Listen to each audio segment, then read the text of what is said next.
ഗുരുവായൂർ ക്ഷേത്രത്തിലെ ആചാരങ്ങളും അനുഷ്ഠാനങ്ങളും നിലനിർത്തണമെന്ന യോഗക്ഷേമ സഭ.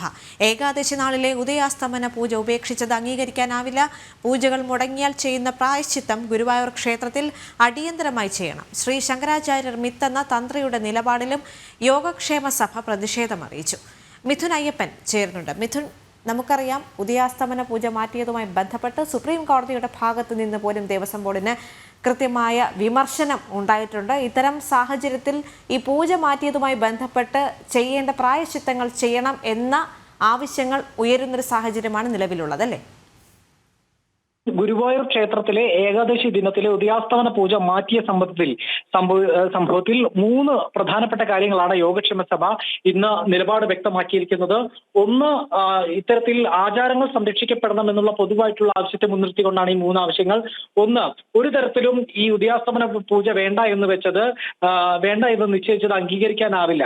സാധാരണഗതിയിൽ അതൊരു ക്ഷേത്രത്തിന്റെ ആചാര ലംഘനമാണ്. അപ്പോൾ ക്ഷേത്രത്തിൽ ഏതെങ്കിലും തരത്തിലുള്ള പൂജകൾ മുടങ്ങിയാൽ ചെയ്യുന്ന പ്രായശ്ചിത്തങ്ങളുണ്ട്. ആ പ്രായശ്ചിത്തങ്ങൾ അടിയന്തരമായി ചെയ്യണമെന്നാണ് ഒരു പ്രധാനപ്പെട്ട ആവശ്യം. ഒപ്പം ഈ മുടങ്ങിയ പൂജകൾ ആവർത്തിക്കുകയും വേണം. ഏതെങ്കിലും തരത്തിൽ അശുദ്ധി ഉണ്ടായാൽ ഗുരുവായൂർ ക്ഷേത്രത്തിൽ പുണ്യാഹമെല്ലാം നടത്തുന്ന ശുദ്ധിക്രിയകൾ നടത്തുന്ന ചടങ്ങുണ്ട്. ക്ഷേത്രതന്ത്രിയുടെ ഇത്തരത്തിലുള്ള ഈ നടപടികൾ അത്തരത്തിൽ ശുദ്ധിക്രിയകൾക്ക് കാരണമായിട്ടുണ്ടോ എന്ന് പരിശോധിക്കണമെന്നും ഇത് യോഗക്ഷേമ സഭ ആവശ്യപ്പെടുന്നു. ഒപ്പം തന്നെ ഇത്തരത്തിൽ കോടതിയിൽ ഗുരുവായൂർ ദേവസ്വം തന്ത്രി ദിനേശ് നമ്പൂതിരിപ്പാടി നൽകിയിരിക്കുന്ന സത്യവാങ്മൂലത്തിലെ പരാമർശത്തെ സംബന്ധിച്ചാണ്. അത് ശങ്കരാചാര്യർ മിത്താണ് എന്ന തരത്തിലുള്ള ദിനേശ് നമ്പൂതിരിപ്പാടിന്റെ നിലപാട് അതിന് ശക്തമായിട്ടുള്ള ഒരു പ്രതിഷേധം അറിയിക്കുകയാണ് ചെയ്യുന്നത്. ശങ്കരഭാഷ്യം ഉൾപ്പെടെയുള്ള കൃതികളുടെ കർത്താവായ ശങ്കരാചാര്യരെ തള്ളിപ്പറഞ്ഞ തന്ത്രി ഹൈന്ദവ സമൂഹത്തിന് തന്നെ അപമാനമാണ് എന്നാണ് പറഞ്ഞിരിക്കുന്നത്.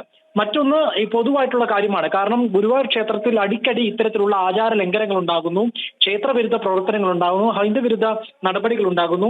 ഇത്തരത്തിൽ ആചാര ലംഘനങ്ങൾക്ക് നിരന്തരം വേദിയാകുന്ന സംഭവങ്ങൾ ഉണ്ടാകുമ്പോൾ ഇതിന് തടയിടാൻ ഉത്തരവാദിത്തപ്പെട്ടവർ ശ്രമിക്കണമെന്ന പൊതുവായിട്ടുള്ള കാര്യമാണ് ഇപ്പോൾ യോഗക്ഷേമ സഭയുടെ സംസ്ഥാന പ്രസിഡന്റ് അക്കീരവൻ കാളിദാസ ഭട്ടതിരിപ്പാടും അതുപോലെ തന്നെ ജനറൽ സെക്രട്ടറി കൊടുക്കുന്ന കൃഷ്ണൻ പോറ്റിയും ഒരു പ്രസ്താവനയിലൂടെ അറിയിച്ചിരിക്കുന്നത്. ഈ 3 വിഷയങ്ങളിൽ അടിയന്തരമായിട്ടുള്ള ഇടപെടലുകൾ ഉണ്ടാകണമെന്ന് ദേവസ്വത്തിനോട് ആവശ്യപ്പെട്ടിരിക്കുകയാണ് യോഗക്ഷേമ സഭ.